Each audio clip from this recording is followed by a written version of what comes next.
Hello, my name is Dorothea Peters. Thank you for joining me in my presentation on technological innovation in art glass. I will showcase those innovations by giving you examples of projects done by Glasmalerei Peters Studios. Glasmalerei Peters Studios is a stained glass business from Germany. We were founded in 1912. We work in restoration as well as modern art glass techniques. We are also a craft hub partner. I will now start and show you some innovative art glass projects. The first project is by artist Heja Bang in the cathedral in Chartres. She designed 4 windows. Those 4 windows are very interesting because, as you can see in this technical drawing, the windows consist of multiple layers.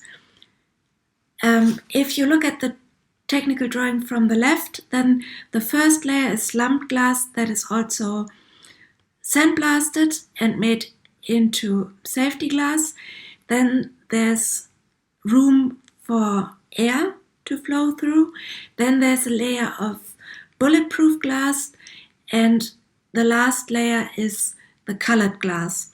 We also built the frame for those windows. The frame makes the ventilation possible.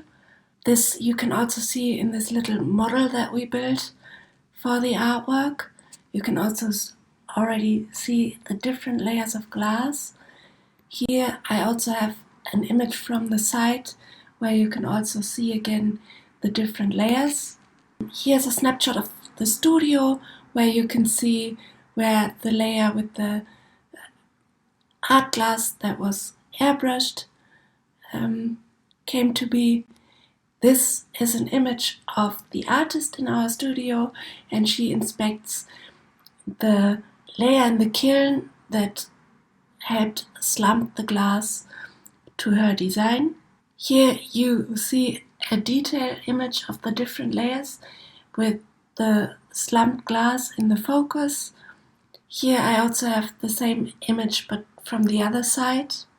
These are the 4 windows in our studio, and you can see that the window on the right is already in its frame, and you can see how thick it is. This is a snapshot from the installation.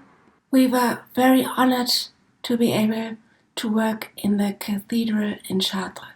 The next project I want to show you is by the artist Graham Jones at the Hong Kong International Airport. This shows the design by the artist.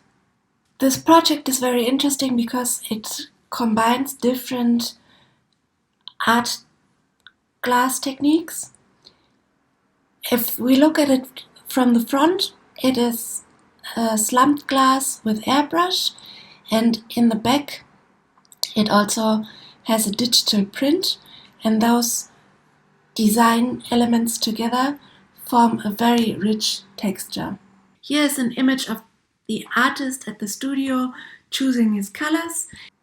Here is a snapshot of the installation, and this is the installed finished product. On this detail shot you can also see that the different layers form a very nice textured image together. The next project I want to present is also in transport. It's at Jamaica Station in New York, and it's by the artist James Little.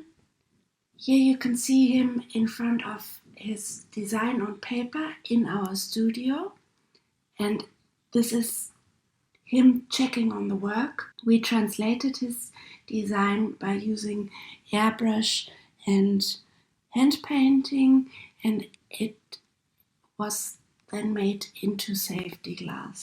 This is him in front of the windows in the studio, and this is the artwork installed at Jamaica Station, New York. Radiant Memories is part of the Metropolitan Transport Authority's program MTA Arts and Design, where they give artists the possibility to design a station with a permanent artwork.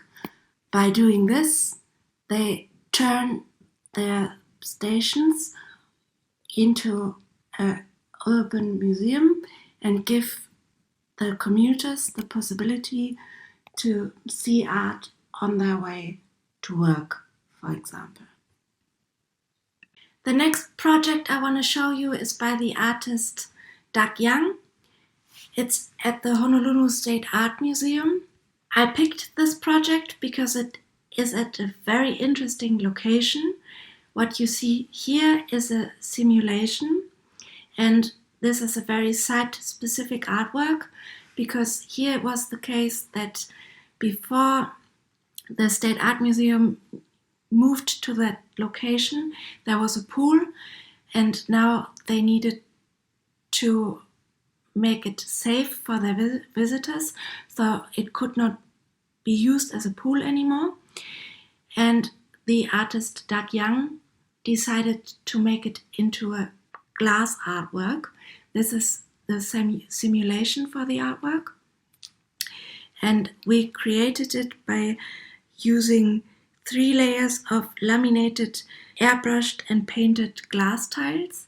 And here you can see an image of the installation where you can also see the 3 layers very well. This is also an installation shot, but here you can also see that visitors can walk on the artwork as well. This is a finished shot of the installed artwork.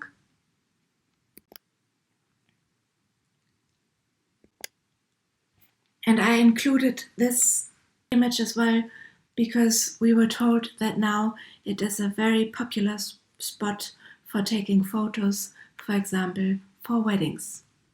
The next project I want to show you is in Saskatoon at the cathedral by the artist Sarah Hall. This is very interesting because this project combines art glass with photovoltaic cells so that the art glass also generates power. The next project I want to show you is by the artist Annette Sauermann at the Fraunhofer Institute in Aachen. This project is very interesting because it combines art glass with a light installation. The artist cooperated with the Fraunhofer Institute for the light installation, and as you can see now in this video, the installation changes during the evening, and this is because the light is connected to the intranet and it showcases how much the employees worked together during the day. So if they work together a lot, the lighting is very vibrant, and if they didn't work together as much, the lighting will not be as vibrant. The next project I want to show you is a sculpture by the artist Shanshan Cheng in Shenzhen. Here I have another photo of the sculpture during the day, where you can also see that it's very monumental. As you can see in this video, the sculpture lighting changes during the evening, and this is because the sculpture is interactive. The visitors can influence the lighting of the sculpture by using an app. With this, we have reached the end of my presentation. I know that I could only scratch the surface with the projects that I've selected, but I wanted to give you a quick overview of what is possible. If you have any questions, I'm very happy to talk to you during the conference. You can contact me, and I also urge you to check out our website to find out more about projects that we've done and our overall work. Thank you very much for your participation.